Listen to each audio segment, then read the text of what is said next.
Good morning class seven बेटा हमारा जो है हिंदी सेकंड चल रहा है और हिंदी सेकंड में हमारा पार्ट 19 है और 19 पार्ट है हमारा पठित गद्यांश। तो हम लोग ने कल की क्लास में जो गद्यांश था, जो अपठित, जो बिना पढ़ा हुआ पैराग्राफ था उसको करके उसको पैराग्राफ को पढ़ के हम लोग ने उसके क्वेश्चन आंसर किए थे। तो आज का जो हमारा टॉपिक है वो है अपठित काव्यांश।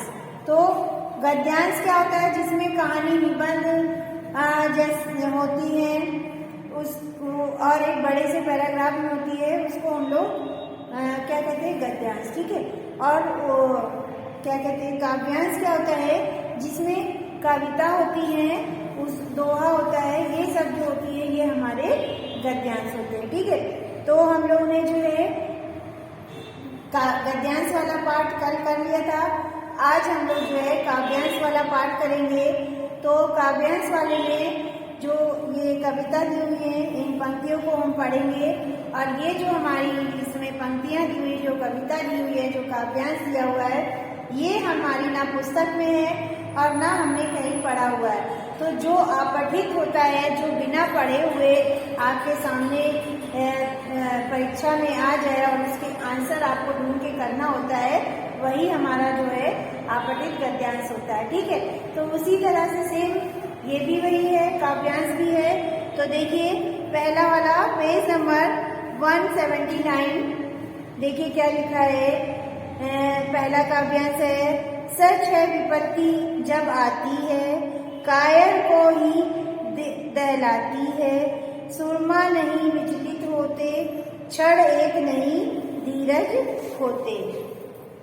तो जब जो है विपत्ति आती है तो कायर को ही हिलाती है और जो सुरमा होते हैं वो बिल्कुल भी नहीं हिलते।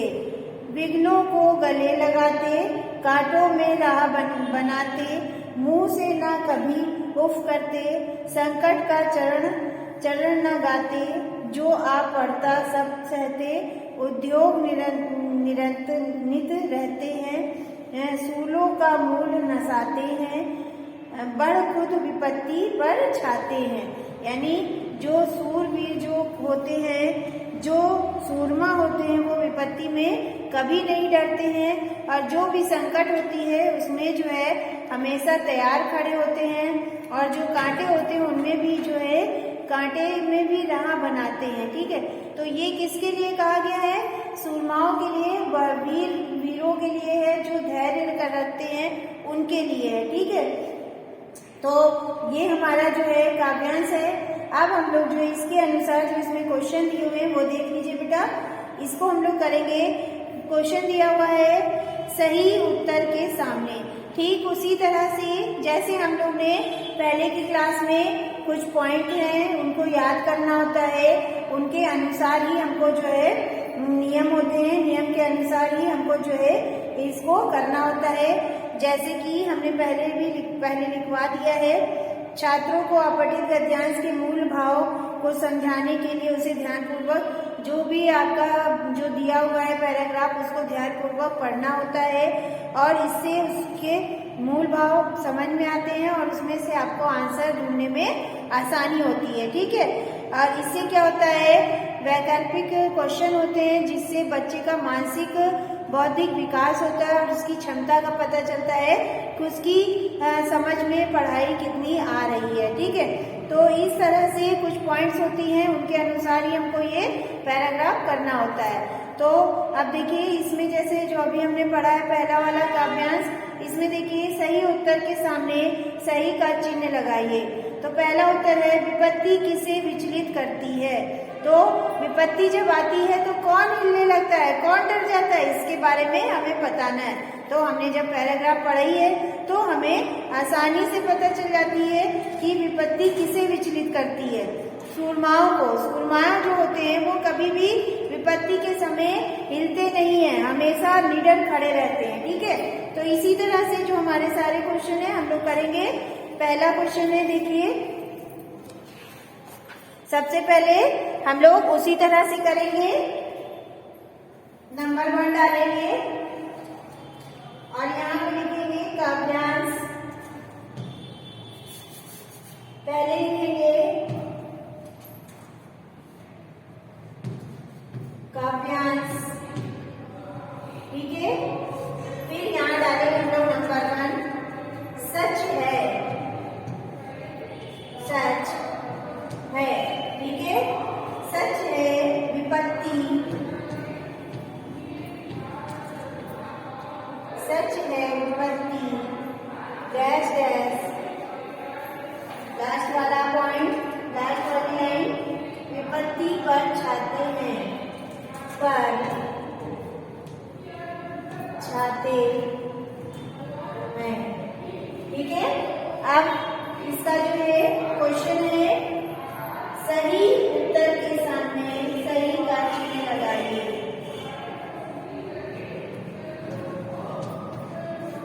सही उत्तर के सामने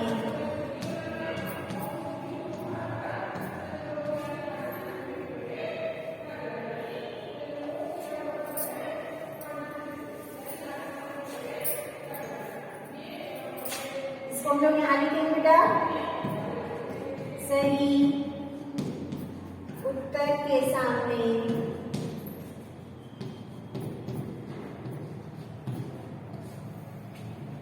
सही का चिन्ह लगाइए। सही का चिन्ह लगाइए, ठीक है। अब देखिए पहला क्वेश्चन है मेरा का वाला, विपत्ति किसे विचलित करती है? विपत्ति किसे विचलित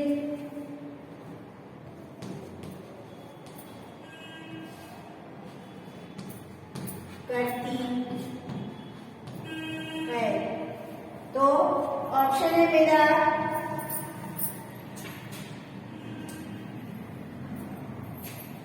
कमजोर को,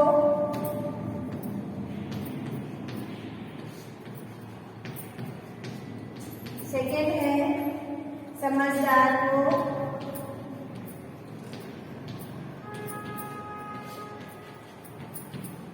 थर्ड है हमारा कायर को, और फोर्थ है हमारा सूरमा को, ठीक है। तो किसे विचलित करती है? सूरमाओं को। सूरमाओं को डराती है लेकिन फिर भी वे नहीं डरते हैं। नेक्स्ट देखिए हमारा खा वाला, तो देखिए क्वेश्चन है हमारा, विपत्ति किसे विचलित करती है? तो आंसर ऑप्शन है कमजोरों को, समझदार को, कायर को या सूरमा को। तो हम लोग ने सूरमा को टिक किया था। अब खा वाला देखिए, बहादुर व्यक्ति विपत्ति आने पर डैश डैश से काम करते हैं। कैसे काम करते हैं ये हमें बताना है। ऑप्शन है धैर्य और सहज से, केवल धीरज से, केवल सहजता से या फिर प्रसन्नता से। तो इसका आंसर हमारा धैर्य और सहज से। तो धैर्य और सहज से जो है बहादुर व्यक्ति काम करते हैं। फिर है हमारा घा वाला देखिए, विघ्नों को गले लगाने से का आशय स्पष्ट कीजिए। तो जो विघ्न है उसको गले लगाने से इसका हमें आशय स्पष्ट करना है। तो चलिए इसको करते हैं हम लोग पहले। तो देखिए गा वाला है, विघ्नों को गले लगाने से का आशय स्पष्ट कीजिए। तो पहला है बहादुर लोग घबरा जाते हैं। फिर दूसरा है बहादुर लोग परेशानी को भी गले लगाते हैं। तीसरा है बहादुर लोग परेशानियों में भी हंसते हुए आसानी से अपना रास्ता ढूंढ लेते हैं।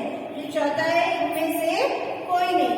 तो ये हमारा जिसका आंसर है ये थर्ड वाला है, बहादुर लोग परेशानियों में भी हंसते हुए आसानी से अपना रास्ता ढूंढ लेते हैं, ठीक है। तो ये इसका आंसर है। अब देखिए दूसरा है सूरमा शब्द का अर्थ बताइए। जो सूरमा शब्द है इसका अर्थ क्या है? आगे देखिए सूरमा शब्द का अर्थ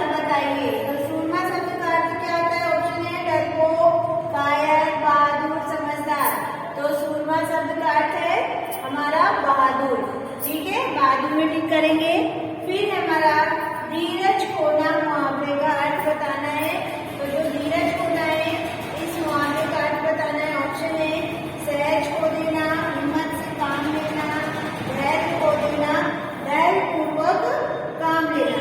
तो इसका आंसर है हमारा धैर्य पूर्वक काम लेना। धीरज खोना का मुहावरे का अर्थ है धैर्य पूर्वक काम लेना, ठीक है। तो ये हमारा आज एक काव्यांश हो गया है बेटा।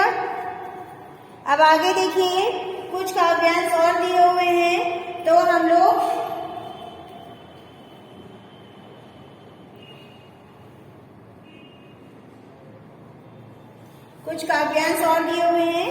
हम लोग क्या करेंगे, अब जो है कल की क्लास में इसके आगे के एक और काव्यांश कर लेंगे, जिससे कि हमारे 2 काव्यांश हो जाएंगे।